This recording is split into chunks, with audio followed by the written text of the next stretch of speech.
Pakistan 2 days before, and on behalf of all Pakistanis back home, the flood victims, and those who are not the victims, but they are helping them, on behalf of all of them, I convey my gratitude and thank you to UKIM, Al Khidmat, all the workers and leadership.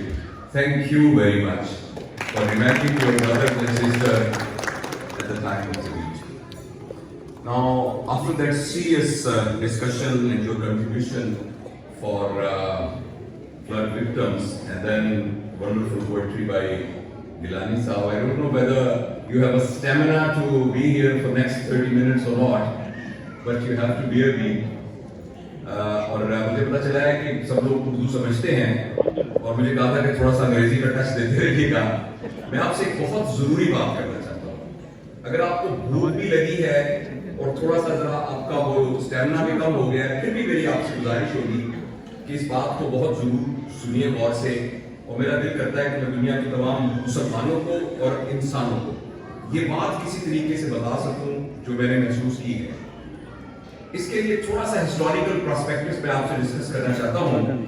Perspective कि हमारे जो आबाओ अजदाद थे ना, तकरीबन 70,000 साल पहले, तो वो हंटर थे और उस वक्त एक आदमी जाता था, उसको सिर्फ मसल पावर की जरूरत थी जिससे वो शिकार मार के लाता था और इसके अलावा उसको किसी किस्म की कोई स्किल नहीं चाहिए थी। और ये बहुत अरसा हंटरिंग चलती रही। फिर एक बहुत जबरदस्त वाकया हुआ और एक बहुत जबरदस्त चीज दरियाफ्त हुई जिसकी वजह से इंसानियत टोटली चेंज हो गई। और आप हैरान होंगे कि वो जबरदस्त चीज क्या हो सकती है।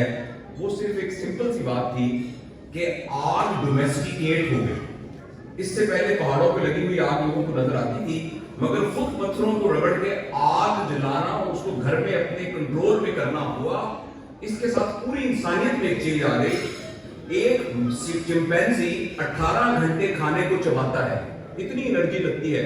जब आग से खाना नरम होने लगा तो टोटल मैस्टिकेशन टाइम जो है वो 2 घंटे पर आ गया और इंसान को कुछ और सोचने का मौका मिला और उससे एग्रीकल्चर दौर शुरू हुआ, जिससे फैमिली लाइफ बनी, डिस्ट्रीब्यूशन ऑफ लेबर का कॉन्सेप्ट आया, खानदान। उससे पहले खानदान का कोई कॉन्सेप्ट नहीं था, इंसान उसी तरह रहते थे जिस तरह से बाकी जानदार रहते हैं। लेकिन जब वो डोमेस्टिकेशन हुई आग की तो उसकी वजह से उसकी वजह से एग्रीकल्चर दौर आया। मैं जरा थोड़ा मुख्तर करूंगा। उस दौर में जो कि बहुत सदियां चला, जिसके पास जमीन ज्यादा थी वो ज्यादा अमीर था। और अभी भी आप देखें वो हमारे गांव में, देहातों में जिसके पास लैंड ज्यादा है वो लैंड लॉर्ड है। लेकिन उसके बाद फिर कई सदियों के बाद एक दौर आया जिसमें पहिया इजाद हुआ और उसके बाद ये एग्रीकल्चर एज जो है ये इंडस्ट्रियल एज में कन्वर्ट हो गई। और ये पता लगा कि 10 रुपए जमीन से आप जितना गल्ला उगा सकते हैं, एक फैक्ट्री लगाने से जो कि एक कनाल में है उससे कई गुना ज्यादा कमा सकते हैं। तो अब जिसके पास फैक्ट्रियां ज्यादा थी वो बड़ा आदमी था, वो रिसोर्सफुल था, वो पावरफुल था और वो वेल्दी था।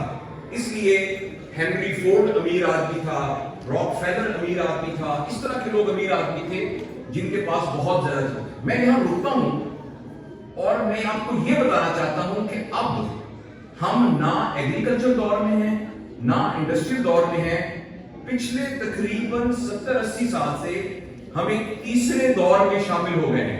मैं उसका नाम आपको नहीं बताता, मैं इसके साथ एक पैरेलल और चीज भी आपको बताना चाहता हूं। और मेरी आपसे 10 गुजारिश है कि इस बात को गौर से सुनिएगा क्योंकि ये डायरेक्टली हमें कंसर्न कर रही है।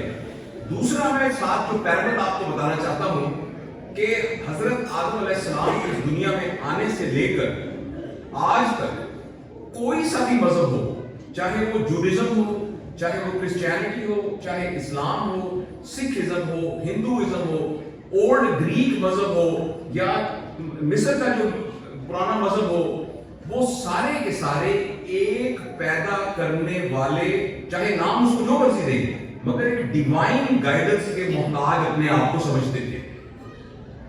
और वो ये समझते थे कि हमें ऊपर से एक हिदायत मिलेगी डिवाइन तरीके से। अल्लाह पाक ने हमारे साथ एहसान किया कि नबियों का सिलसिला शुरू फरमाया और नबी करीम सल्लल्लाहु अलैहि वसल्लम तशरीफ लाए। उनके खातमुन नबीयीन होने की वजह से वो जो डिवाइन मैसेज था वो अपनी तकमील को पहुंचा और हमारे ज़िम्मे ये हुआ कि अब आपने इसको पूरी दुनिया तक पहुंचाना है।